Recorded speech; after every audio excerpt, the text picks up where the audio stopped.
श्रीरामचन्द्र कृपालु भज मन हरण भव भयधारुणं श्रीरामचन्द्र कृपालु भज मन हरण भव भयधारुणं नवकञ्जलोचन कञ्जमुखकर कञ्जपद कञ्जारुणं श्रीराम श्रीराम कंदर्पगणित अमित छविनवनील नीरज सुन्दरं कंदर्पगणित अमित छविनवनील नीरज सुन्दरं वटपीतमानहु तडित रुचि शुचि नौमि जनक सुतावरं वटपीतमानहु तडित रुचि शुचि नौमि जनक सुतावरं श्रीरामचन्द्र कृपालु भज मन हरण भव भयधारुणं श्रीराम श्रीराम इति वदति तुलसीदास शङ्कर शेषमुनिमनरञ्जनम् इति वदति तुलसीदास शङ्कर शेषमुनिमनरञ्जनं मम हृदय कञ्ज निवास कुरु कामादिखलदलभञ्जनं मम हृदय कञ्ज निवास कुरु कामादिखलदलभञ्जनं श्रीराम श्रीराम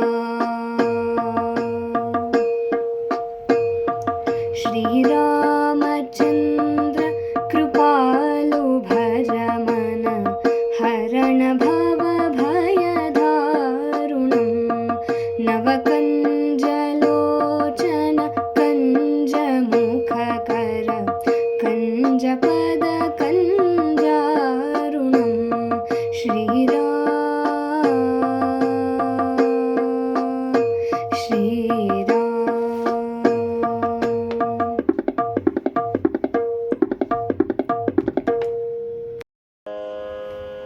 ಶ್ರೀರಾಮ ಮಹಿಮೆ ಪ್ರಥಮ ಭಾಗ. ಸುರಪುರವೆಂಬುದೊಂದು ಅಗ್ರಹಾರ. ಅಲ್ಲಿ ಕೇಶವ ಭಟ್ಟನೆಂಬ ಬ್ರಾಹ್ಮಣನು ಬಹಳ ಆಚಾರಶೀಲನೂ ಧರ್ಮಪಾರಾಯಣನೂ ನಿಯಮನಿಷ್ಠನೂ ಆಗಿದ್ದನು. ಆದರೆ ಬಡತನಕ್ಕೆ ಸಿಕ್ಕಿ ಜೀವನಕ್ಕಿಲ್ಲದೆ ರೋಗಗ್ರಸ್ತನಾಗಿ ಬಹಳ ಕಷ್ಟಪಡುತ್ತಿದ್ದನು.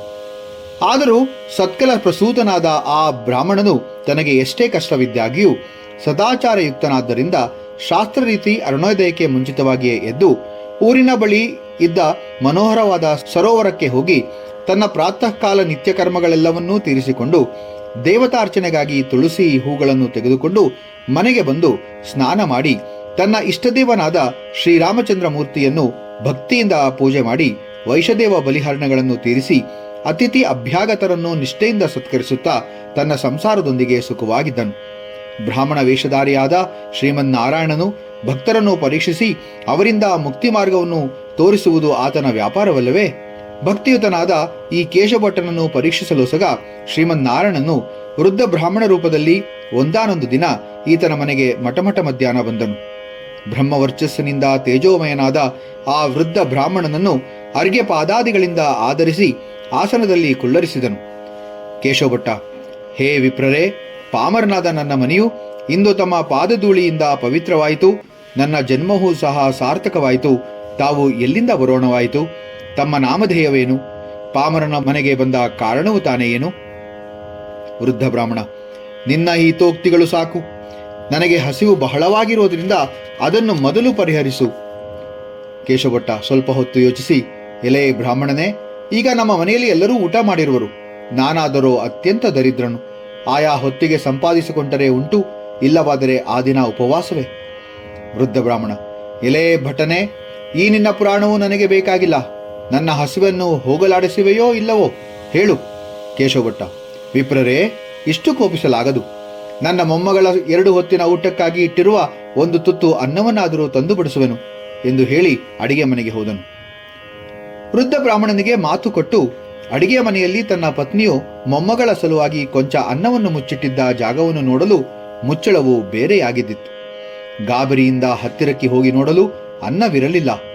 ಪ್ರಾಯಶಃ ಮಾರ್ಜಾಲನು ಭುಂಜಿಸಿದನೋ ಏನೋ. ವಾಚಕರೇ, ಇದೇನು ತಂತಿರಬಹುದು? ಆಗ ಕೇಶವಭಟ್ಟನ ಆಂತರ್ಯ ಏನಾಗಿರಬಹುದು? ಅಲ್ಲಿಯೇ ಪ್ರಲಾಪಿಸಿದನು. ಇದ್ದ ವಿಷಯವನ್ನು ವೃದ್ಧ ಬ್ರಾಹ್ಮಣನಿಗೆ ತಿಳಿಸಿ ಅವನ ಮನ್ನಣೆಯನ್ನು ಪಡೆಯೋಣವೆಂದು ಅಡಿಗೆ ಮನೆಯಿಂದ ಬ್ರಾಹ್ಮಣನ ಬಳಿಗೆ ಬಂದು ಕೈ ಮುಗಿದುಕೊಂಡು, ಹೇ ಬ್ರಾಹ್ಮಣನೇ, ವಿಧಿಯು ನನ್ನನ್ನು ಪರೀಕ್ಷಿಸತೊಡಗಿರುವುದು. ಪರಮಾತ್ಮನ ಮಾಯೆಯು ನನ್ನನ್ನು ಬಹಳವಾಗಿ ಬಂಧಿಸಿರುವುದು. ಆ ಒಂದು ತುತ್ತು ಅನ್ನವನ್ನು ಮಾರ್ಜಾಲನು ನುಂಗಿರುವನಲ್ಲ, ನಾನೇನು ಹೇಳಲಿ? ನನ್ನ ಅಪರಾಧವನ್ನು ಮನ್ನಿಸಿರಿ. ವೃದ್ಧ ಬ್ರಾಹ್ಮಣ, ಭಟನೆ, ಅನ್ನವಿಲ್ಲದಿದ್ದರೆ ಒಂದು ಪಂಚಪಾತ್ರೆ ನೀರನ್ನಾದರೂ ತಂದುಕೊಟ್ಟು ನನ್ನ ಹಸುವನ್ನು ನೀಗಿಸದೆ ನನ್ನನ್ನು ವೃಥಾ ಬಳಸುತ್ತಿರುವೆಯಲ್ಲ, ಇದೆಯೋ ನಿನ್ನ ಅತಿಥಿ ಅಭ್ಯಾಗತರ ಪೂಜೆ? ಹೀಗೆಂದ ಬ್ರಾಹ್ಮಣನ ಮಾತನ್ನು ಕೇಳಿದ ಕೇಶವಭಟ್ಟನು ಪುನಃ ಅಡಿಗೆಯ ಮನೆಯೊಳಕ್ಕೆ ನೀರನ್ನು ತರುವ ಉದ್ದೇಶದಿಂದ ಹೋದನು. ವಿಧಿವಿಲಾಸದಲ್ಲಿ ಒಳ್ಳೆಯ ಪತಿಗೆ ಕೆಟ್ಟ ಸತಿಯೂ, ಕೆಟ್ಟ ಪತಿಗೆ ಒಳ್ಳೆಯ ಸತಿಯೂ ದೊರಕುವುದು ಭಗವಂತನ ಮಹಿಮೆಯಲ್ಲವೇ? ವಾಚಕರೇ, ನಮ್ಮ ಕೇಶವಭಟ್ಟನಿಗೂ ಸಹ ಹಾಗೆ ಆಗಿತ್ತು. ಅಂದರೆ ಸದಾಚಾರ ಸಂಪನ್ನನಾದ ಈತನಿಗೆ ಕರ್ಣ ಕಠೋರಳಾದ ಸತಿಯು ದೊರೆತಿದ್ದಳು. ಆದರೆ ಮಾಡುವುದೇನು? ಅದು ವಿಧಿ ವಿಲಾಸವಲ್ಲವೇ? ಕೇಶವಭಟ್ಟನು ಬ್ರಾಹ್ಮಣನಿಗೆ ನೀರನ್ನು ತರಲು ಅಡಿಗೆಯ ಮನೆಗೆ ಹೋದನು. ಆದರೆ ಅಂತಹ ಸತಿಯು ಈತನಿಗೆ ದೊರೆತಿರುವಾಗ ಇವನಿಗೆ ಏನು ತಾನೇ ಸ್ವಾತಂತ್ರ್ಯವಿರುವುದು? ಯಾವುದಕ್ಕೂ ತನ್ನ ಪತ್ನಿಯನ್ನೇ ಕೇಳಬೇಕಾಗಿರುವುದು. ಅದರಂತೆ ತನ್ನ ಪತ್ನಿಯನ್ನು ಕಂಡು, ಎಲೆ ಪತ್ನಿಯೇ, ಹಜಾರದಲ್ಲಿ ಓರ್ವ ವೃದ್ಧ ಬ್ರಾಹ್ಮಣನು ಹಸುವಿನಿಂದ ಬಹಳ ಸಂಕಟ ಪಡುತ್ತಿರುವನು. ಅತಿಥಿಗಳನ್ನು ಆಧರಿಸುವುದು ನಮಗೆ ಶ್ರೇಯಸ್ಕರವು. ಒಂದು ತುತ್ತು ಅನ್ನವನ್ನು ಕೊಡೋಣವೆಂದು ಬಂದು ನೋಡಲು ಅಲ್ಲಿ ಅನ್ನವು ಮಾಯವಾಗಿರುವುದು. ಅನ್ನವಿಲ್ಲದಿರುವುದರಿಂದ ಒಂದು ಪಂಚಪಾತ್ರೆ ನೀರನ್ನಾದರೂ ಕೊಟ್ಟು ಸತ್ಕರಿಸೋಣ.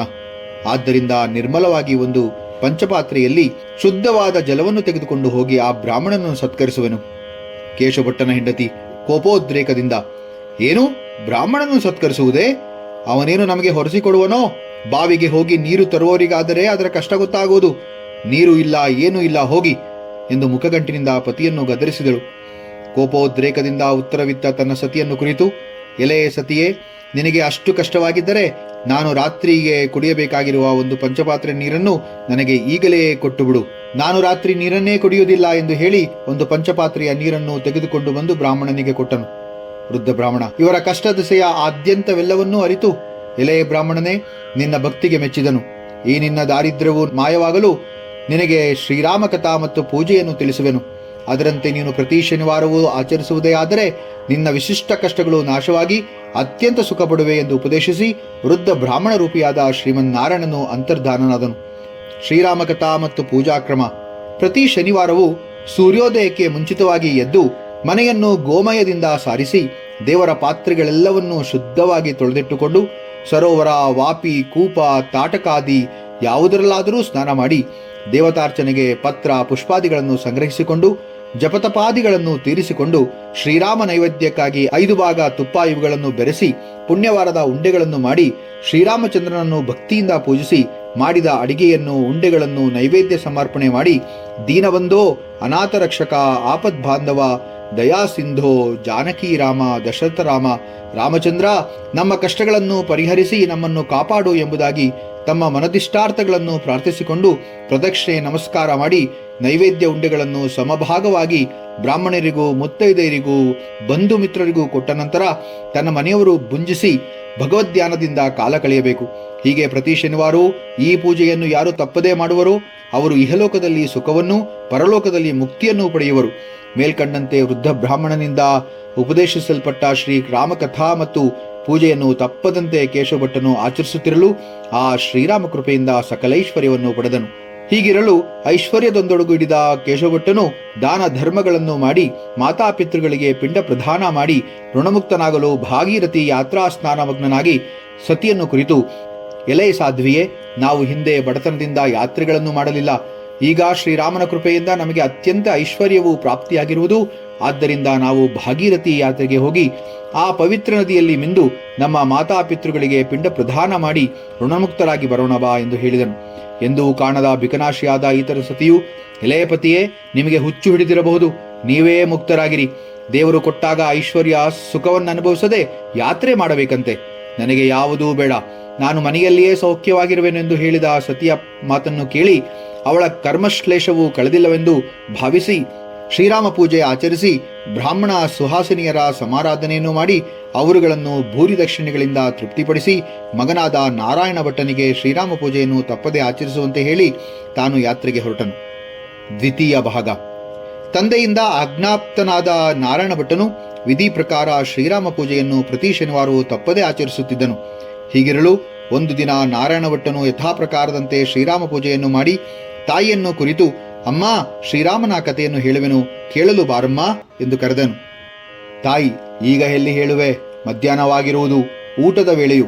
ಊಟವಾದ ನಂತರ ಕೇಳುವೆನು, ಈಗ ಬೇಡ. ನಾರಾಯಣ ಭಟ್ಟ, ಭೋಜನಾ ನಂತರ. ಮಾತೆಯೇ, ಊಟವಾಗಿರುವುದಲ್ಲವೇ? ಈಗ ಶ್ರೀರಾಮನ ಕಥೆಯನ್ನು ಹೇಳುವೆನು, ಕೇಳಮ್ಮ. ತಾಯಿ, ಮಗನೇ, ಈಗ ತಾನೇ ಊಟ ಮಾಡಿ ಹೊಟ್ಟೆ ಭಾರವಾಗಿರುವುದು. ಸ್ವಲ್ಪ ನಿದ್ರಿಸಿ ನಂತರ ಮಕ್ಕಳ ಬಟ್ಟೆಯ ಪಾತ್ರೆಗಳನ್ನು ತೆಗೆದುಕೊಂಡು ಬಾವಿಗೆ ಹೋಗಿ ಒಗೆದುಕೊಂಡು ಸಿಹಿ ನೀರು ತರಬೇಕಾಗಿರುವುದು. ಈಗ ಬೇಡ, ಸಾಯಂಕಾಲ ಕೇಳುವೆನು. ನಾರಾಯಣ ಭಟ್ಟನು ಸಾಯಂ ಸಂಧ್ಯಾ ವಂದನ, ಶ್ರೀರಾಮದೇವರ ಮಂಗಳಾರತಿ, ಪ್ರದಕ್ಷಿಣೆ, ನಮಸ್ಕಾರಾದಿಗಳನ್ನು ತೀರಿಸಿಕೊಂಡು, ಅಮ್ಮ, ಈಗಲಾದರೂ ಹೇಳುವೆನು, ಕೇಳಲು ವಿರಾಮವಿರುವುದೇ? ತಾಯಿ, ಮಗು, ಈಗ ಅಡಿಗೆ ಮಾಡಬೇಕಾಗಿರುವುದು. ಮಕ್ಕಳು ಅಳುತ್ತಿರುವವರು. ಊಟವಾದ ನಂತರ ಕೇಳುವೆನು. ನಾರಾಯಣ ಭಟ್ಟ, ಊಟವಾದ ನಂತರ. ಮಾತೆಯೇ, ಈಗ ನಿನ್ನ ಕೆಲಸಗಳೆಲ್ಲ ಪೂರೈಸಿರುವೆ, ಈಗಲಾದರೂ ವಿರಾಮದಿಂದ ಕತೆ ಕೇಳು. ತಾಯಿ, ಅಯ್ಯೋ, ನಿನಗೆ ಸ್ವಲ್ಪವೂ ಬುದ್ಧಿ ಇಲ್ಲದಂತೆ ಕಾಣುತ್ತದೆ. ಬೆಳಗಿನಿಂದ ಬೇಸತ್ತು ಸುಣ್ಣವಾಗಿ ಮನೆಯಲ್ಲಿನ ಕೆಲಸಗಳೆಲ್ಲವನ್ನೂ ತೀರಿಸಿಕೊಂಡು ವಿಶ್ರಮಿಸಿಕೊಳ್ಳೋಣವೆಂದರೆ ನೀನು ನನಗೆ ಬಹಳ ತೊಂದರೆಯನ್ನು ಕೊಡುತ್ತಿರುವೆಯಲ್ಲ. ಈ ರಾಮಕಥೆಯನ್ನು ಪ್ರತಿದಿನವೂ ಕೇಳುತ್ತಿರುವೆನು. ಕೇಳಿ ಕೇಳಿ ನನಗೆ ಬೇಜಾರಾಗಿರುವುದು. ಈ ಕಥೆಯು ನಿನಗೇ ಇರಲಿ, ನಾನು ನಿದ್ರಿಸುವೆನು ಎಂದು ಹೇಳಿ ತನ್ನ ಕೊಠಡಿಗೆ ಹೋಗಿ ನಿದ್ರಿಸಿದಳು. ಇಂದಿನ ದಿನದ ಶ್ರೀರಾಮ ಕಥೆಯ ಪಠಣ ಮತ್ತು ಶ್ರವಣಕ್ಕೆ ವಿಘ್ನ ಉಂಟಾದದಕ್ಕೆ ಬಹಳ ಪಶ್ಚಾತ್ತಾಪಪಟ್ಟು ತಾನೂ ನಿದ್ರಿಸಿದನು. ಶ್ರೀರಾಮ ಕಥಾ ಪಠಣ ಶ್ರವಣವು ಕೇಶವಭಟ್ಟನ ಮನೆಯಲ್ಲಿ ಆತನ ಮಗನೂ ಸತಿಯು ಸಹ ಬಿಟ್ಟಿದ್ದರಿಂದ ಶ್ರೀರಾಮನು ಇವರಿಗೆ ತನ್ನಲ್ಲಿ ಪುನಃ ಹೆಚ್ಚಿನ ಭಕ್ತಿ ಹುಟ್ಟಲೆಂದು ಪೂರ್ವ ಬಡತನಕ್ಕಿಂತಲೂ ಹೆಚ್ಚಿನ ಬಡತನವನ್ನು ಕೊಟ್ಟನು. ಬಡತನವನ್ನು ಲೆಕ್ಕಿಸದೆ ನಾರಾಯಣ ಭಟ್ಟನು ಒಂದು ದಿನ ನದಿಗೆ ಸ್ನಾನಕ್ಕಾಗಿ ಹೋಗುತ್ತಿರಲು ತಾಯಿಯು ಇವನನ್ನು ಕುರಿತು, ನೀನು ಸ್ನಾನಕ್ಕಾಗಿ ಹೊರಟಿರುವೆ, ಮನೆಯಲ್ಲಿ ನಿನ್ನ ಮಗಳು ಹಸಿವಿನಿಂದ ಅಳುತ್ತಿರುವಳು, ಒಂದು ಕಾಳು ಅಕ್ಕಿ ಇಲ್ಲ, ನಾನೇನು ಮಾಡಲಿ ಎಂದು ಕೇಳಿದಳು. ನಾರಾಯಣ ಭಟ್ಟ, ಹಾಗಾದರೆ ನರಮನೆಯಲ್ಲಿ ಸಾಲವಾಗಿ ಒಂದು ಸೇರು ಅಕ್ಕಿಯನ್ನು ತೆಗೆದುಕೊಂಡು ಬಂದು ಇಂದಿನ ಅಡಿಗೆಯನ್ನು ಮಾಡು.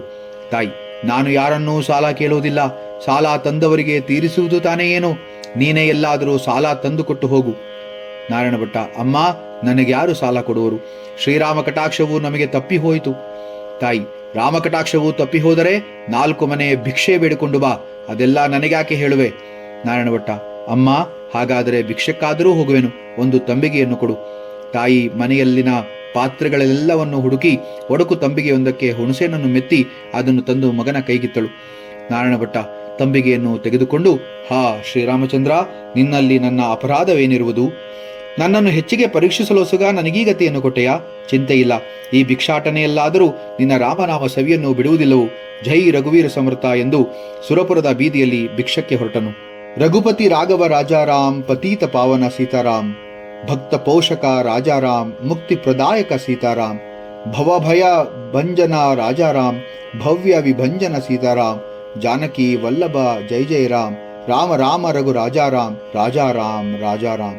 ತನ್ನ ಅಹನ್ಯನ ಕಾಲಕ್ಷೇಪಕ್ಕೆ ಬೇಕಾದಷ್ಟು ಮಾತ್ರ ಭಿಕ್ಷೆ ಬೇಡಿಕೊಂಡು ಬಂದು ತಂದಿದ್ದನ್ನು ತಾಯಿಯ ವಶಕ್ಕೆ ಕೊಟ್ಟು ರಾಮಧ್ಯಾನ ಪಾರಾಯಣನಾಗಿದ್ದನು.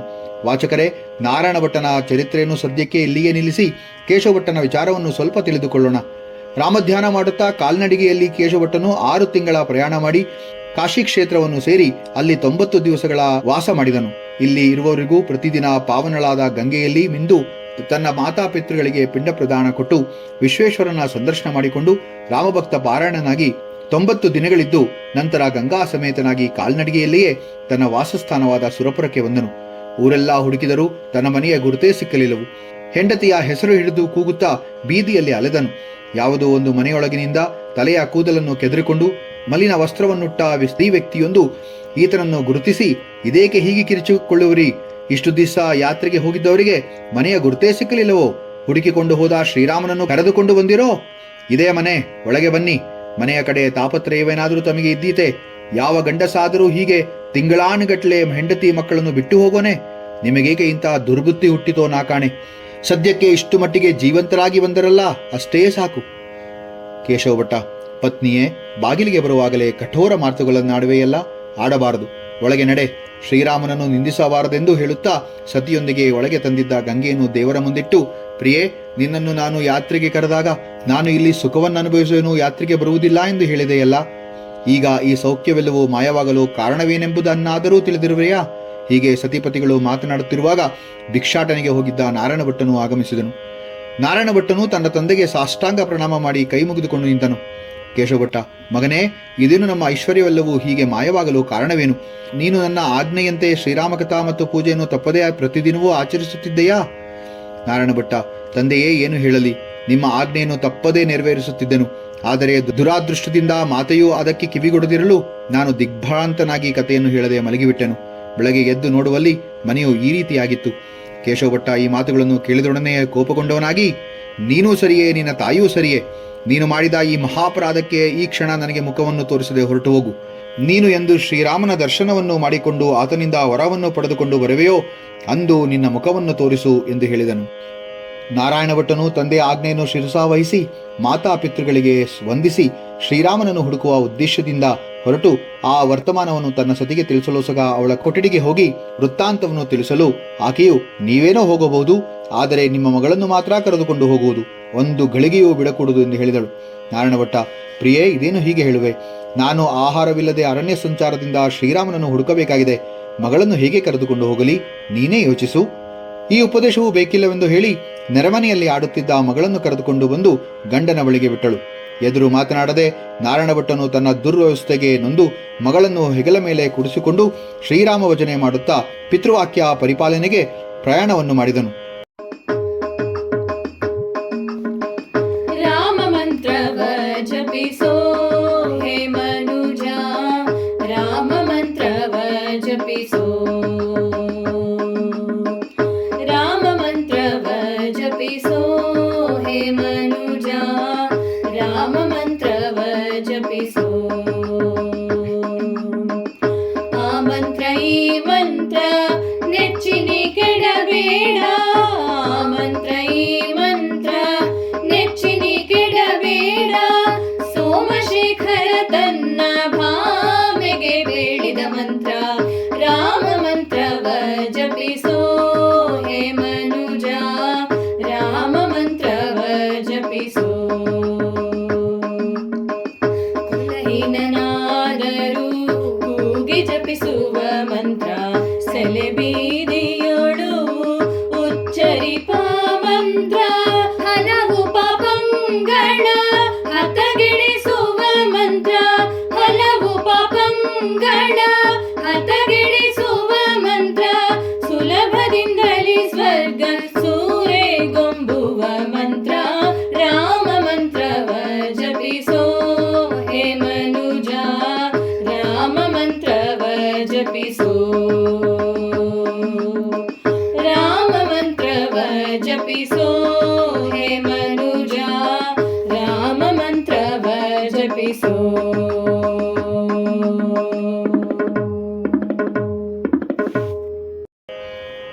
ತೃತೀಯ ಭಾಗ.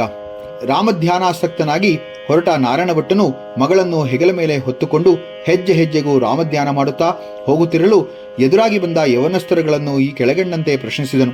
ಅಯ್ಯ, ಈ ನನ್ನ ಮಗಳನ್ನು ಪಾಣಿಗ್ರಹಣ ಮಾಡಿಕೊಳ್ಳುವಿರಾ? ಒಂದನೇ ಯವನಸ್ಥ, ಸ್ವಾಮಿ, ನನಗೆ ಓರ್ವ ಪತ್ನಿ ಇರುವಳು, ನಾನು ಏಕಪತ್ನಿ ವ್ರತಸ್ಥನು, ಆದ್ದರಿಂದ ಲಗ್ನವಾಗಲಾರೆನು.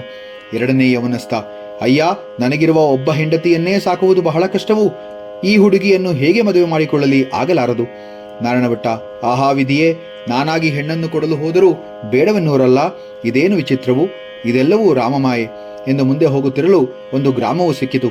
ಮುಂಭಾಗದಲ್ಲಿ ಅನೇಕ ಮಂದಿ ಬ್ರಾಹ್ಮಣರು ಸೇರಿ ಮಂತ್ರ ಘೋಷಗಳಿಂದ ಭಗವಂತನನ್ನು ಆರಾಧಿಸುತ್ತಾ ಯಜ್ಞ ಮಾಡುವುದನ್ನು ಕಂಡು, ಅಯ್ಯ ಒಟ್ಟುಗಳೇ, ನಾನು ಶ್ರೀರಾಮನ ದರ್ಶನಕ್ಕಾಗಿ ಬಹಳ ದೂರ ಸಂಚರಿಸಬೇಕಾಗಿರುವುದು, ಈ ನನ್ನ ಮಗಳನ್ನು ಅಷ್ಟು ದೂರ ಆಹಾರಾದಿಗಳಿಲ್ಲದೆ ಕರೆದುಕೊಂಡು ಹೋಗಲು ಸಾಧ್ಯವಿಲ್ಲ.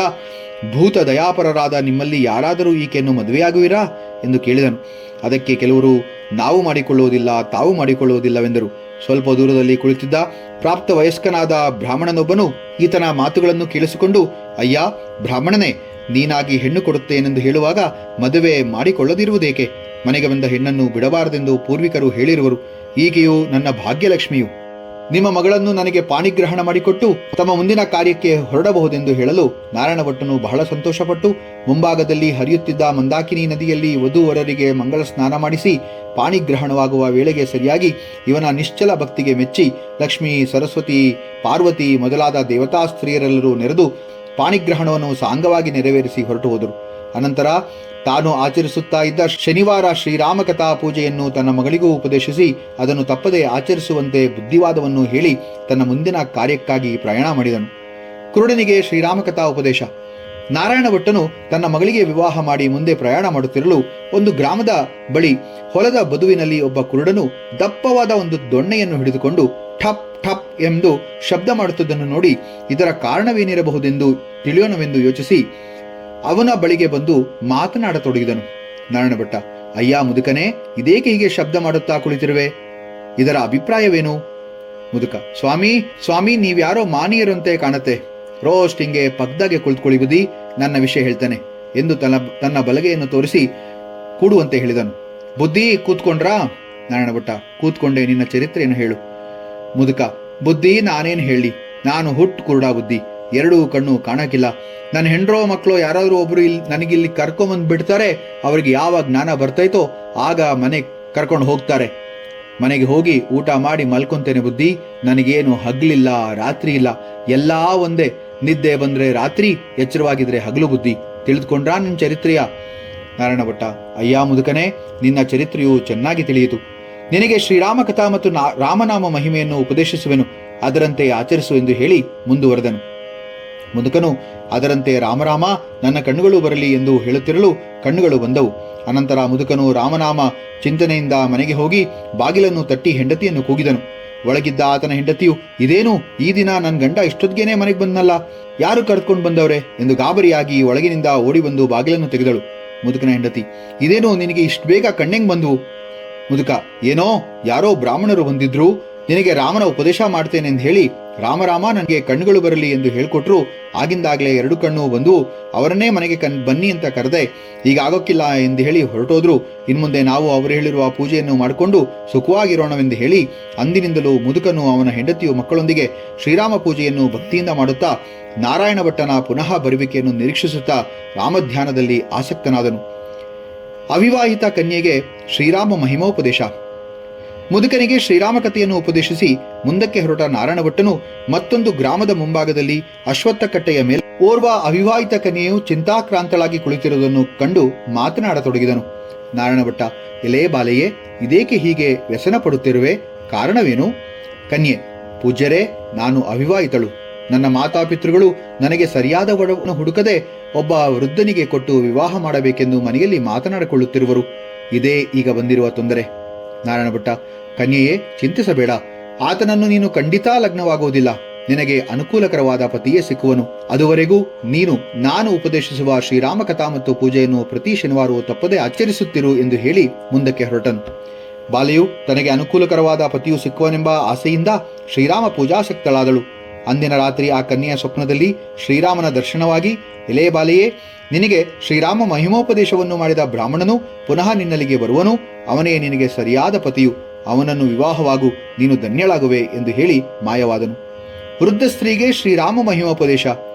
ಈ ಪ್ರಕಾರ ಮುಂದೆ ಬರುತ್ತಿರಲು ಮತ್ತೊಂದು ಗ್ರಾಮದ ಮುಂಭಾಗದ ಅಶ್ವತ್ಥ ಕಟ್ಟೆಯ ಮೇಲೆ ಚಿಂತಾಕ್ರಾಂತಳಾಗಿ ಕುಳಿತಿದ್ದ ಓರ್ವ ವೃದ್ಧ ಸ್ತ್ರೀಯನ್ನು ಕಂಡು ಮಾತನಾಡಿಸತೊಡಗಿದನು. ನಾರಾಯಣ ಭಟ್ಟ, ಎಲೆಯ ವೃದ್ಧಳೇ, ಏಕೆ ಚಿಂತಿಸುತ್ತಿರುವೆ? ವೃದ್ಧ ಸ್ತ್ರೀ, ಎಲೆಯ ಬ್ರಾಹ್ಮಣನೇ, ಬಡತನದಿಂದ ಜೀವನೋಪಾಯಕ್ಕೆ ಕಷ್ಟವಾಗಲು ನನ್ನ ಪತಿಯು 3 ತಿಂಗಳ ಹಿಂದೆ ಕಾಶಿ ಯಾತ್ರೆಗೆ ಹೋದರು. ಏಕಮಾತ್ರ ಪುತ್ರನು ಭಿಕ್ಷಾಟನೆಗೆ ಹೋಗಿರುವನು. ಪತಿ ಚಿಂತನೆ ದಾರಿದ್ರ್ಯ ಚಿಂತನೆಯಿಂದ ಕುಳಿತಿರುವೆನು. ನಾರಾಯಣ ಭಟ್ಟ, ವೃದ್ಧಳೇ, ಚಿಂತಿಸುವುದರಿಂದ ಪ್ರಯೋಜನವಿಲ್ಲ. ನಾನು ಉಪದೇಶಿಸುವ ಶ್ರೀರಾಮ ಕಥಾ ಮತ್ತು ಪೂಜೆಯನ್ನು ಪ್ರತಿ ಶನಿವಾರವೂ ತಪ್ಪದೇ ಆಚರಿಸು. ಸರ್ವದಾ ರಾಮ ಧ್ಯಾನ ಮಾಡು. ಇದರಿಂದ ಅಭೀಷ್ಟವೆಲ್ಲವೂ ಸಿದ್ಧಿಸುವುದು ಎಂದು ಹೇಳಿ ಮುಂದುವರೆದನು. ವೃದ್ಧಳು ಈತನ ಉಪದೇಶದಂತೆ ರಾಮಧ್ಯಾನ ಮಾಡುತ್ತಿರಲು ಕಾಶಿ ಯಾತ್ರೆಗೆ ಹೋಗಿದ್ದ ಪತಿಯು ಗಂಗಾ ಸಮೇತನಾಗಿ ಆ ದಿನವೇ ಮನೆಗೆ ಬಂದರು. ಆಗ ಆತನ ಸತಿಯು, ಪತಿಯೇ, ಈಗ ತಾನೇ ಓರ್ವ ಬ್ರಾಹ್ಮಣನು ರಾಮಕಥಾ ಮತ್ತು ಶ್ರೀರಾಮ ಮಹಿಮೆಯನ್ನು ಉಪದೇಶಿಸಿದನು. ಇಷ್ಟು ದಿನ ಬಾರದಿದ್ದವರು ಈ ದಿನ ಬಂದಿದ್ದು ಆಶ್ಚರ್ಯವು. ತಡ ಮಾಡದೆ ಶ್ರೀರಾಮ ಪೂಜೆ ಮಾಡೋಣವೆಂದು ನಿಶ್ಚಯಿಸಿ ಪೂಜಾ ಸಾಮಗ್ರಿಗಳನ್ನು ಸಂಗ್ರಹಿಸಿಕೊಂಡು ಸಾಂಗವಾಗಿ ಪೂಜೆ ಮಾಡಿ ಪ್ರಸಾದವನ್ನು ಸ್ವೀಕರಿಸಿ ಭಿಕ್ಷಾಟನೆಗೆ ಹೋಗಿದ್ದ ಮಗನನ್ನು ನಿರೀಕ್ಷಿಸುತ್ತಿದ್ದರು. ಇತ್ತ ಭಿಕ್ಷಾಟನೆಗೆ ಹೋಗಿದ್ದ ಹುಡುಗನು ಪ್ರತಿದಿನ ಊರು ಮುಂದಿನ ಗಂಡಕಿ ನದಿಯಲ್ಲಿ ತಾನು ತಂದ ಅನ್ನವನ್ನು ಗಂಗಾಮಾತೆಗೆ ಪೂಜಿಸಿ ನೈವೇದ್ಯ ಮಾಡಿ ಬರುವ ವಾಡಿಕೆ. ಅದರಂತೆ ಬಾಲಕನು ಪೂಜಾಸಕ್ತನಾಗಿರಲು ಆ ಊರಿನ ರಾಜನು ಮೃತಪಟ್ಟು 12 ದಿನಗಳು ಕಳೆದಿರಲು ಅಲ್ಲಿನ ಸಾಮಂತರಾಜರು ಪದವಿಗಾಗಿ ತಮ್ಮಲ್ಲಿ ಜಗಳವಾಡುತ್ತಿರಲು ರಾಜಮನೆತನದ ಮುಖಂಡರೆಲ್ಲರೂ ಒಂದು ಸಭೆ ಏರ್ಪಡಿಸಿ ಪಟ್ಟದಾನೆಯ ಕೈಯಲ್ಲಿ ಹೂವಿನ ಹಾರವನ್ನು ಕೊಟ್ಟು ಅದು ಆ ಹಾರವನ್ನು ಯಾರ ಕೊರಳಿಗೆ ಹಾಕುವುದೋ ಅವರಿಗೆ ರಾಜ್ಯದ ಪಟ್ಟವನ್ನು ಕಟ್ಟೋಣವೆಂದು ತೀರ್ಮಾನಿಸಿಕೊಂಡು ಅದರಂತೆಯೇ ಪಟ್ಟದಾನೆಯ ಸೊಂಡಲಿಗೆ ಹಾರವನ್ನು ಕೊಡಲು ಆನೆಯು ಉತ್ಸುಕರಾಗಿದ್ದ ಸಭೆಯಲ್ಲಿದ್ದವರೆಲ್ಲವರನ್ನೂ ಬಿಟ್ಟು ಆ ಬಾಲಕನ ಕೊರಳಿಗೆ ಹಾರವನ್ನು ಹಾಕಿ ಬೆನ್ನ ಮೇಲೆ ಕೂರಿಸಿಕೊಂಡು ಸಭೆಗೆ ಬಂದಿತು. ಈ ಭಿಕ್ಷಾನ್ನದ ಹುಡುಗನನ್ನು ನೋಡಿದ ಕೂಡಲೇ ಸಭೆಯಲ್ಲಿ ನೆರೆದಿದ್ದ ಸಾಮಂತ ರಾಜರೆಲ್ಲರೂ ಅತ್ಯಂತ ಕೋಪಗೊಂಡವರಾಗಿ ಆ ಹುಡುಗನನ್ನು ಗ್ರಾಮದ ಒಂದು ಬೆಟ್ಟದ ಪೊದೆಯಲ್ಲಿ ಅವಿತಿಟ್ಟು ಆನೆಯನ್ನು ಬಹಳವಾಗಿ ಹೊಡೆದು ಪುನಃ ಆನೆಯ ಸೊಂಡಲಿಗೆ ಮತ್ತೊಮ್ಮೆ ಹಾರವನ್ನು ಕೊಡಲು ಆಗ ಆನೆಯು ಈ ರಾಜರೆಲ್ಲರನ್ನೂ ಧಿಕ್ಕರಿಸಿಕೊಂಡು ಹೋಗಿ ಪೊದೆಯಲ್ಲಿ ಅವಿತಿಟ್ಟಿದ್ದ ಬಾಲಕನಿಗೆ ಆ ಹಾರವನ್ನು ಹಾಕಿ ಬೆನ್ನ ಮೇಲೆ ಕೂಡಿಸಿಕೊಂಡು ಸಭೆಗೆ ಬಂದಿತು. ಆಗ ರಾಣಿಯು ಭಗವಂತನ ಮಾಯೆಯಲ್ಲಿ ಭಿಕ್ಷಾನ್ನ ಬಾಲಕನು ರಾಜನಾಗಬೇಕೆಂದಿದ್ದಲ್ಲಿ ಅದು ದೈವ ಸಂಕಲ್ಪವಾದ್ದರಿಂದ ಈತನೇ ರಾಜ ಪದವಿಗೆ ಅರ್ಹನು ಎಂದಳು. ರಂಕಂ ಕರೋತಿ ರಾಜಾನಾಂ ರಂಕಮೇವಚ ಧನಿಕಂ ನಿರ್ಧನಂಚೈವ ನಿರ್ಧನಂ ಧನಿಕಂ ತಥಾ. ಕೆಲಸಕ್ಕೆ ಬಾರದವನನ್ನು ರಾಜನನ್ನಾಗಿಯೂ ರಾಜನನ್ನು ಕೆಲಸಕ್ಕೆ ಬಾರದವನನ್ನಾಗಿಯೂ ಧನಿಕನನ್ನು ಬಡವನನ್ನಾಗಿಯೂ ಬಡವನನ್ನು ಧನಿಕನನ್ನಾಗಿಯೂ ಮಾಡುವುದು ಭಗವಂತನ ಲೀಲೆಯು. ಆದ್ದರಿಂದ ಈತನಿಗೆ ಶಾಸ್ತ್ರೋಕ್ತವಾಗಿ ಪಟ್ಟವನ್ನು ಕಟ್ಟಬೇಕೆಂದು ಹೇಳಲು ಸಾಮಂತ ರಾಜರೆಲ್ಲರೂ ಭಗವಂತನ ಮಾಯೆಗೆ ಆಶ್ಚರ್ಯಪಟ್ಟವರಾಗಿ ಆ ಬಾಲಕನಿಗೆ ರಾಜ್ಯ ಪಟ್ಟಾಭಿಷೇಕವನ್ನು ಮಾಡಿದರು. ಸ್ತೋತ್ರಿಕರು ಸ್ತುತಿಯನ್ನು, ಸೇವಾದಳದವರು ಪರಾಕನ್ನು ಹೇಳಿದರು. ಸಾಮಂತ ರಾಜರು ನಜರನ್ನೊಪ್ಪಿಸಿದರು. ಪಟ್ಟಾಭಿಷೇಕವೆಲ್ಲವೂ ಸಾಂಗವಾಗಿ ನಡೆದ ನಂತರ ತನ್ನ ವೃದ್ಧ ಮಾತಾಪಿತರನ್ನು ರಾಜಮರ್ಯಾದೆಯಿಂದ ಕರೆತರುವಂತೆ ರಾಜಭಟರಿಗೆ ಆಜ್ಞಾಪಿಸಿದನು. ಆಜ್ಞೆಯಂತೆಯೇ ರಾಜಭಟರು ಆ ಬಾಲಕನ ಮಾತಾಪಿತೃಗಳನ್ನು ಪಲ್ಲಕ್ಕಿಯಲ್ಲಿ ಕುಳ್ಳರಿಸಿಕೊಂಡು ಅರಮನೆಗೆ ಕರೆತರಲು ರಾಜನು ತನ್ನವರನ್ನು ಮರ್ಯಾದೆಯಿಂದ ಪೂಜಿಸಿದನು. ಆಗ ಅವನ ತಾಯಿಯು ಸೆರಗಿನಲ್ಲಿ ಕಟ್ಟಿಕೊಂಡಿದ್ದ ಶ್ರೀರಾಮ ಪ್ರಸಾದವನ್ನು ಮಗನಿಗೆ ಕೊಟ್ಟು, ಎಲೇ ಬಾಲಕನೇ, ಈ ಪ್ರಸಾದದಿಂದಲೇ ನಿನಗೆ ರಾಜ್ಯ ಪದವಿ ಉಂಟಾಯಿತು, ಇದನ್ನು ಸ್ವೀಕರಿಸು. ರಾಮಧ್ಯಾನ ಪಾರಾಯಣನಾದ ಓರ್ವ ಬ್ರಾಹ್ಮಣನು ಈ ಶ್ರೀರಾಮ ಪೂಜೆ ಮತ್ತು ಮಹಿಮೆಯನ್ನು ಉಪದೇಶಿಸಿದನು. ಇದನ್ನು ನೀನು ಪ್ರತಿ ಶನಿವಾರವೂ ತಪ್ಪದೇ ಆಚರಿಸಬೇಕು ಎಂದು ಹೇಳಲು ರಾಜನು ಬಹಳ ಸಂತೋಷಿಸಿ ಶ್ರೀರಾಮ ಕೃಪೆಯಿಂದುಂಟಾದ ಆ ರಾಜ್ಯಕ್ಕೆ ಅಂದಿನಿಂದಲೂ ರಾಮರಾಜ್ಯವೆಂತಲೂ ತಾನು ರಾಮರಾಜನೆಂತಲೂ ಹೆಸರಿಟ್ಟುಕೊಂಡು ಆ ಬ್ರಾಹ್ಮಣನನ್ನು ಪತ್ತೆ ಮಾಡಲು 8 ದಿಕ್ಕುಗಳಿಗೂ ತನ್ನ ಸೇವಕರನ್ನು ಕಳುಹಿಸಿ ರಾಜ್ಯಭಾರ ಮಾಡಿಕೊಂಡು ಸದಾ ರಾಮಧ್ಯಾನ ಸಕ್ತನಾಗಿ ತನ್ನ ಮಾತಾಪಿತೃಗಳೊಂದಿಗೆ ಅನೇಕ ವರ್ಷಗಳು ಸುಖವಾಗಿದ್ದನು. ಹೀಗೆಯೇ ಕೆಲವು ದಿನಗಳು ಕಳೆಯಲು ರಾಮಭಕ್ತನಾದ ಈ ರಾಮರಾಜನಿಗೆ ರಾಣಿಯು ತನ್ನ ಮಗಳನ್ನು ಕೊಟ್ಟು ವಿಧಿ ಪ್ರಕಾರ ವಿವಾಹವನ್ನು ಮಾಡಿ ಮಗಳು ಅಳಿಯನೊಂದಿಗೆ ಸುಖವಾಗಿದ್ದಳು. ನಾಗರಾಜನಿಗೆ ಶ್ರೀರಾಮ ಮಹಿಮೋಪದೇಶ. ಮುಂದುವರೆದ ನಾರಾಯಣ ಭಟ್ಟನು ರಾಮಧ್ಯಾನ ಪಾರಾಯಣನಾಗಿ ಬರುತ್ತಿರಲು ದಾರಿಯಲ್ಲಿ ಒಂದು ದೊಡ್ಡ ಸರ್ಪವು ಅಡ್ಡವಾಗಿರಲು, ಎಲೆಯ ನಾಗರಾಜನೇ, ಇದೇಕೆ ದಾರಿಯಲ್ಲಿ ತಿರುಗಾಡುವ ಜನರಿಗೆ ತೊಂದರೆಯೋ ಭೀತಿಯೂ ಉಂಟಾಗುವಂತೆ ಮಲಗಿರುವೆ? ಕಾರಣವೇನು? ನಾಗರಾಜ, ಎಲೆಯ ಬ್ರಾಹ್ಮಣನೇ, ನಾನು ಮಲಗಿರುವ ಈ ಸ್ಥಳದಲ್ಲಿ 108 ಕೊಪ್ಪರಿಗೆ ಹಣವಿರುವುದು, ಅದನ್ನು ಇಲ್ಲಿ ಕಾದುಕೊಂಡಿರುವಂತೆ ಶ್ರೀರಾಮನಾಜ್ಞೆಯಾಗಿರುವುದು. ಅದಕ್ಕೆ ಚಲಿಸದೆ ಜಡವಾಗಿ ಮಲಗಿರುವೆ. ನನ್ನನ್ನು ಈ ನಿರ್ಬಂಧದಿಂದ ಎಂದಿಗೆ ಬಿಡುಗಡೆ ಮಾಡುವನೋ ನಾ ಕಾಣೆ. ನಾರಾಯಣ ಭಟ್ಟ, ಹಾಗಾದರೆ ನಾನು ಉಪದೇಶಿಸುವ ಶ್ರೀರಾಮನಾಮ ಮಹಿಮೆಯನ್ನು ಜಪಿಸುತ್ತಿರು. ಇನ್ನು ಸ್ವಲ್ಪ ಕಾಲದಲ್ಲಿಯೇ ನಿನಗೆ ಈ ನಿರ್ಬಂಧವು ತಪ್ಪುವುದೆಂದು ಹೇಳಿ ಮುಂದೆ ಹೊರಟನು. ಅಂದಿನ ರಾತ್ರಿ ನಾಗರಾಜನ ಸ್ವಪ್ನದಲ್ಲಿ ಶ್ರೀರಾಮ ದರ್ಶನವಾಗಿ, ಎಲೆಯ ನಾಗರಾಜನೇ, ನಿನಗೆ ರಾಮೋಪದೇಶ ಮಾಡಿದ ಬ್ರಾಹ್ಮಣನು ಪುನಃ ನಿನ್ನಲ್ಲಿಗೆ ಬರುವನು. ಅವನಿಗೆ ನಿನ್ನಲ್ಲಿರುವ 108 ಕೊಪ್ಪರಿಗೆ ಹಣವನ್ನು ದಾನ ಮಾಡು, ಅಂದು ನೀನು ಮುಕ್ತನಾಗುವೆ ಎಂದು ಹೇಳಿ ಅಂತರ್ಧಾನನಾದನು. ರಾಜನಿಗೆ ಶ್ರೀರಾಮ ಮಹಿಮೋಪದೇಶ. ಮುಂದೆ ಹೊರಟ ನಾರಾಯಣ ಭಟ್ಟನು ಮತ್ತೊಂದು ಗ್ರಾಮದ ಕೆರೆಯ ಏರಿಯ ಮೇಲೆ ಅಲ್ಲಿಯ ರಾಜನು ಬಹಳ ಮಂದಿ ಕೂಲಿಗಾರರೊಂದಿಗೆ ಯೋಚನಾಕ್ರಾಂತನಾಗಿ ಕುಳಿತಿರುವುದನ್ನು ಕಂಡು, ಎಲೆಯ ರಾಜನೇ, ನಿನ್ನ ಯೋಚನೆಗೆ ಕಾರಣವೇನು ಎಂದು ಕೇಳಿದನು. ರಾಜ, ನರೋತ್ತಮನೇ, ನಾನು ಈ ಕೆರೆಯ ಏರಿಯನ್ನು ಪ್ರತಿದಿನವೂ ಕೆಲಸಗಾರರಿಂದ ಕಟ್ಟಿಸಿ ಮನೆಗೆ ಹೋಗಿ ನಿದ್ರಿಸಿ ನಂತರ ಪ್ರಾತಃ ಕಾಲ ಬಂದು ನೋಡುವಲ್ಲಿ ಏರಿಯು ಒಡೆದು ನೀರು ದಿಕ್ಕಾಪಾಲಾಗಿರುವುದಲ್ಲ. ಇದರ ಕಾರಣವೇನೆಂಬುದನ್ನು ಯೋಚಿಸುತ್ತಿರುವೆನು. ನಾರಾಯಣ ಭಟ್ಟ, ನಾನು ಉಪದೇಶಿಸುವ ಶ್ರೀರಾಮನಾಮ ಮಹಿಮೆಯನ್ನು ಪೂಜೆ ಮತ್ತು ಕಥೆಯನ್ನು ಪ್ರತಿ ಶನಿವಾರವೂ ತಪ್ಪದೆ ಆಚರಿಸು. ನಿನ್ನ ಪ್ರಥಮ ಪೂಜೆಯ ದಿನವೇ ನಿನಗೆ ಚಿಂತಾ ಪರಿಹಾರಕ್ಕೆ ಸ್ವಪ್ನವಾಗುವುದು ಎಂದು ಹೇಳಿ ತಾನು ಮುಂದೆ ಹೊರಟನು. ಈ ರಾಜನಿಗೆ ಪ್ರಥಮ ಶ್ರೀರಾಮ ಪೂಜೆಯ ದಿನ ರಾತ್ರಿ ಸ್ವಪ್ನದಲ್ಲಿ ಶ್ರೀರಾಮನು ಬಂದು, ಎಲೆಯ ರಾಜನೇ, ನಿನ್ನ ಋತುಮತಿಯಾದ ಮಗಳಿಗೆ ವಿವಾಹ ಮಾಡದಿರುವುದೇ ನಿನ್ನ ಕೆರೆಯ ಏರಿಯು ಒಡೆಯಲು ಕಾರಣವು. ನನ್ನ ಮಹಿಮೆಯನ್ನು ಉಪದೇಶಿಸಿದ ಬ್ರಾಹ್ಮಣನು ಪರಮಭಕ್ತನು. ಅವನು ಪುನಃ ನಿನ್ನಲ್ಲಿಗೆ ನನ್ನ ದರ್ಶನ ಮಾಡಿಕೊಂಡು ಬರುವನು. ಅವನಿಗೆ ನಿನ್ನ ಮಗಳನ್ನು ಕೊಟ್ಟು ಲಗ್ನ ಮಾಡು. ನಾಳೆಯಿಂದ ನಿನ್ನ ಕಾರ್ಯವು ಸಫಲವಾಗುತ್ತದೆಂದು ಹೇಳಿ ಅಂತರ್ಧಾನನಾದನು.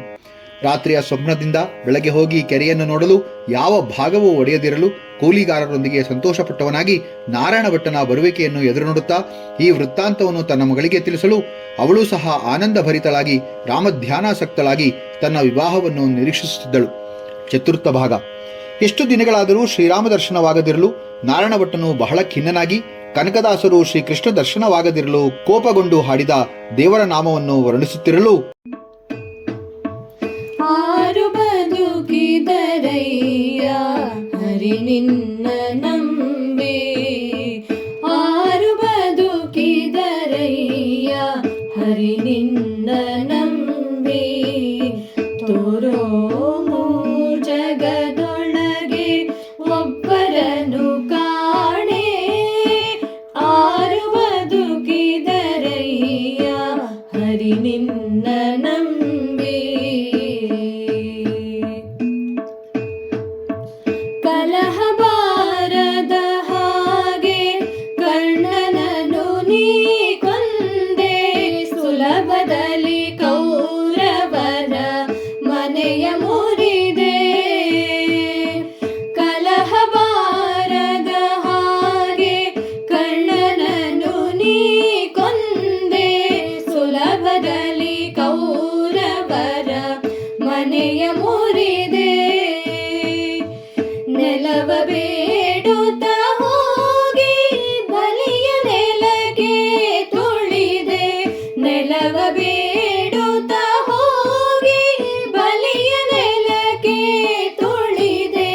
ಮೊಲೆಯ ನುಣಿಸಲು ಬಂದ ಪೂತನಿಯ ಕೊಂದೆ, ಮೊಲೆಯ ನುಣಿಸಲು ಬಂದ ಪೂತನಿಯ ಕೊಂದೆ. ಆರು ಬದುಕಿದರಯ್ಯ ಹರಿ ನಿನ್ನ ನಂಬಿ.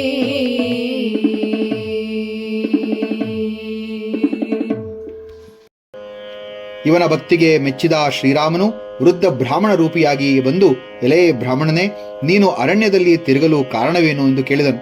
ನಾರಾಯಣ ಭಟ್ಟ, ನಾನು ಶ್ರೀರಾಮನನ್ನು ಹುಡುಕಿಕೊಂಡು ಬಂದಿರುವೆನು. ವೃದ್ಧ ಬ್ರಾಹ್ಮಣ, ಆ ಶ್ರೀರಾಮನು ನಾನೇ, ನಿನಗೆ ಬೇಕಾದ ವರವನ್ನು ಕೇಳು. ನಾರಾಯಣ ಭಟ್ಟ, ಸೀತಾ ಲಕ್ಷ್ಮಣ ಸಮೇತವಾದ ನಿನ್ನ ಸಂದರ್ಶನವೊಂದೇ ನನಗೆ ಸಾಕಾಗಿರುವುದು, ಮತ್ಯಾವ ವರವೂ ಬೇಕಿಲ್ಲವು. ವೃದ್ಧ ಬ್ರಾಹ್ಮಣ, ಇವನನ್ನು ಹೆಚ್ಚಿಗೆ ಪರೀಕ್ಷಿಸಬೇಕಾದ ಪ್ರಮೇಯವಿಲ್ಲವೆಂದು ಭಾವಿಸಿ ತಾನು ಸೀತಾ ಲಕ್ಷ್ಮಣ ಭರತ ಶತ್ರುಘ್ನ ಆಂಜನೇಯ ಸಮೇತನಾಗಿ ಸಂದರ್ಶನವನ್ನೀಯಲು ನಾರಾಯಣ ಭಟ್ಟನು ಬಾಷ್ಪಾನಂದವನ್ನು ಸುರಿಸುತ್ತಾ, ಇಂಥ ಪ್ರಭುವ ಕಾಣೆನೋ ಈ ಜಗದೊಳಗಿಂಥ ಪ್ರಭುವ ಕಾಣೆನೋ, ಇಂಥ ಪ್ರಭುವ ಕಾಣೆನೋ ಈ ಜಗದೊಳಗಿಂಥ ಪ್ರಭುವ ಕಾಣೆನೋ. ಅಂಥ ಪ್ರಭುವ ಕಾಣೆ ಶಾಂತ ಮೂರ್ತಿ ಜಗದಂತ ರಂಗನು ಲಕ್ಷ್ಮೀಕಾಂತ ಸರ್ವಾಂತರ್ಯಾಮಿ, ಇಂಥ ಪ್ರಭುವ ಕಾಣೆನೋ ಈ ಜಗದೊಳಗಿಂಥ ಪ್ರಭುವ ಕಾಣೆನೋ. ಬೇಡಿದಿಷ್ಟವ ಕೊಡುವ ಭಕ್ತರ ತಪ್ಪ ನೋಡದೆ ಬಂದು ಬೊರೆವ, ಬೇಡಿದಿಷ್ಟವ ಕೊಡುವ ಭಕ್ತರ ತಪ್ಪ ನೋಡದೆ ಬಂದು ಬೊರೆವ.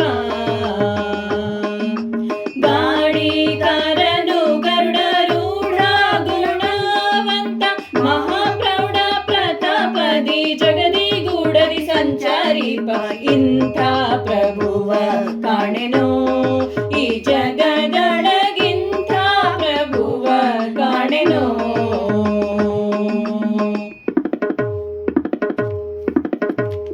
ಎಂದು ಸಾಷ್ಟಾಂಗ ಪ್ರಣಾಮ ಮಾಡಿ ಹೇ ದೇವಾ, ಇಂದು ನನ್ನ ಜನ್ಮವು ಸಫಲವಾಯಿತು, ನನ್ನ ಮಾತಾಪಿತೃಗಳ ಆಜ್ಞೆಯನ್ನು ನೆರವೇರಿಸಿದಂತಾಯಿತು. ನಾನು ಈ ಸ್ಥಳದಲ್ಲಿಯೇ ಅನ್ನ ಆಹಾರಾದಿಗಳನ್ನು ತೊರೆದು ನಿನ್ನ ಧ್ಯಾನಾಸಕ್ತನಾಗಿ ತಪಸ್ಸನ್ನು ಆಚರಿಸುವೆನೆನ್ನಲು ಕಂದ, ಹಾಗೆನ್ನಬೇಡ.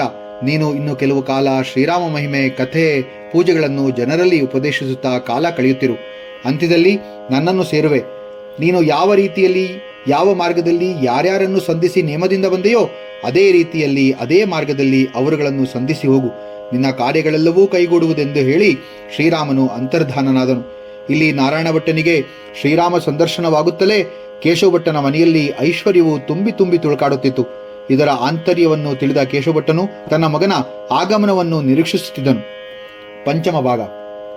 ಶ್ರೀರಾಮನ ದರ್ಶನವನ್ನು ಪಡೆದು ಹಿಂದಿರುಗಿದ ನಾರಾಯಣ ಭಟ್ಟನು ಮೊದಲು ಕೆರೆಯ ಏರಿಯನ್ನು ಕಟ್ಟಿಸುತ್ತಿದ್ದ ರಾಜನ ಬಳಿಗೆ ಬರಲು, ರಾಜನು ತನ್ನ ಸ್ವಪ್ನ ವೃತ್ತಾಂತವನ್ನು ಆತನಿಗೆ ಹೇಳಿ ಸಮಸ್ತ ರಾಜ ಮರ್ಯಾದೆಗಳಿಂದ ತನ್ನ ಮಗಳನ್ನು ಕೊಟ್ಟು ವಿವಾಹ ಮಾಡಿದನು. ನಂತರ ಪತ್ನಿ ಸಮೇತನಾಗಿ ರಾಜಭಟರೊಡನೆ ಅಲ್ಲಿಂದ ಹೊರಟು ಬರುತ್ತಿರಲು ಅಡ್ಡಲಾಗಿ ಬಿದ್ದಿದ್ದ ನಾಗರಾಜನು ಇವರುಗಳನ್ನು ನೋಡುತ್ತಲೇ, ಎಲೆ ಪೂಜ್ಯನೇ, ಇಂದಿಗೆ ನಾನು ಧನ್ಯನಾದನು. ಈ ಸ್ಥಳದಲ್ಲಿರುವ 108 ಕೊಪ್ಪರಿಗೆ ಹಣವನ್ನು ನೀನು ಅನುಭವಿಸಲು ಶ್ರೀರಾಮನ ಆಜ್ಞೆಯಾಗಿರುವುದು. ಇದನ್ನು ಸ್ವೀಕರಿಸು ಎಂದು ಹೇಳಿ ಮಾಯವಾದನು.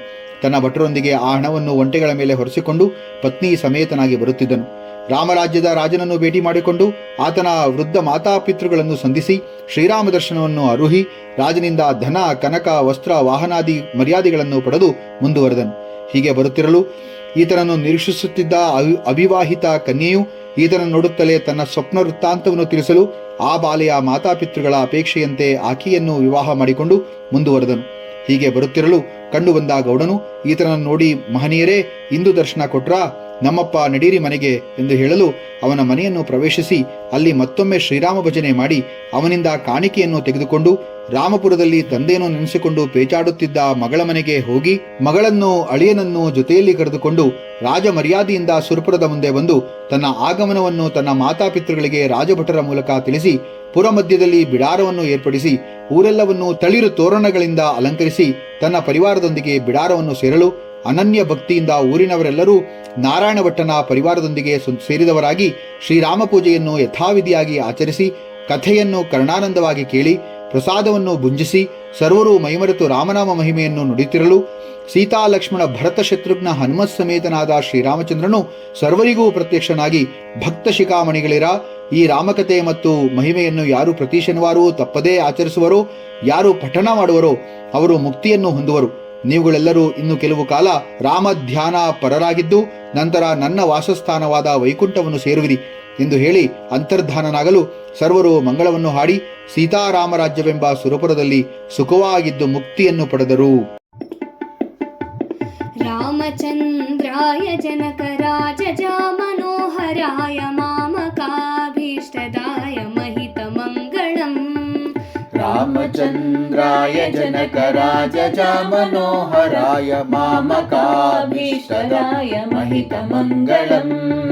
ಕೋಸಲೇಶಾಯ ಮಂದಹಾಸದಾಸ ಪೋಷಣಾಯ ವಾಸವಾದಿ ವಿನುತ ಸದ್ವರಾಯ ಮಂಗಳಂ. ಕೋಸಲೇಶಾಯ ಮಂದಹಾಸದಾಸ ಪೋಷಣಾಯ ವಾಸವಾದಿ ವಿನುತ ಸದ್ವರಾಯ ಮಂಗಳಂ. ಚಾರು ಕುಂಕುಮೋಪೇತ ಚಂದನಾದಿ ಚರ್ಚಿತಾಯ ಹಾರ ಕಟಕ ಶೋಭಿತಾಯ ಭೂರಿ ಮಂಗಳಂ. ಚಾರು ಕುಂಕುಮೋಪೇತ ಚಂದನಾದಿ ಚರ್ಚಿತಾಯ ಹಾರ ಕಟಕ ಶೋಭಿತಾಯ ಭೂರಿ ಮಂಗಳಂ. ಲಲಿತ ರತ್ನ ಕುಂಡಲಾಯ ತುಳಸೀವನ ಮಾಲಿಕಾಯ ಜಲದ ಸದೃಶ ದೇಹಾಯ ಚಾರು ಮಂಗಳಂ. ಲಲಿತ ರತ್ನ ಕುಂಡಲಾಯ ತುಳಸೀವನ ಮಾಲಾಯ ಜಲಜ ಸದೃಶ ದೇಹಾಯ ಚಾರು ಮಂಗಳಂ. ದೇವಕೀ ಸುಪುತ್ರಾಯ ದೇವದೇವೋತ್ತಮಾಯ ಭಾವಜಾ ಗುರುವರಾಯ ಭವ್ಯ ಮಂಗಳಂ. ದೇವಕಿ ಸುಪುತ್ರಾಯ ದೇವದೇವೋತ್ತಮಾಯ ಭಾವಜಾ ಗುರುವರಾಯ ಭವ್ಯ ಮಂಗಳಂ. ಪುಂಡರೀಕಾಕ್ಷಾಯ ಪೂರ್ಣಚಂದ್ರಾನನಾಯ ಅಂಡಜಾತವಾಹನಾಯ ಅತುಲ ಮಂಗಳಂ. ಪುಂಡರೀಕಾಕ್ಷಾಯ ಪೂರ್ಣಚಂದ್ರಾನನಾಯ ಅಂಡಜಾವಾಹನಾಯ ಅತುಲ ಮಂಗಳಂ. ವಿಮಲ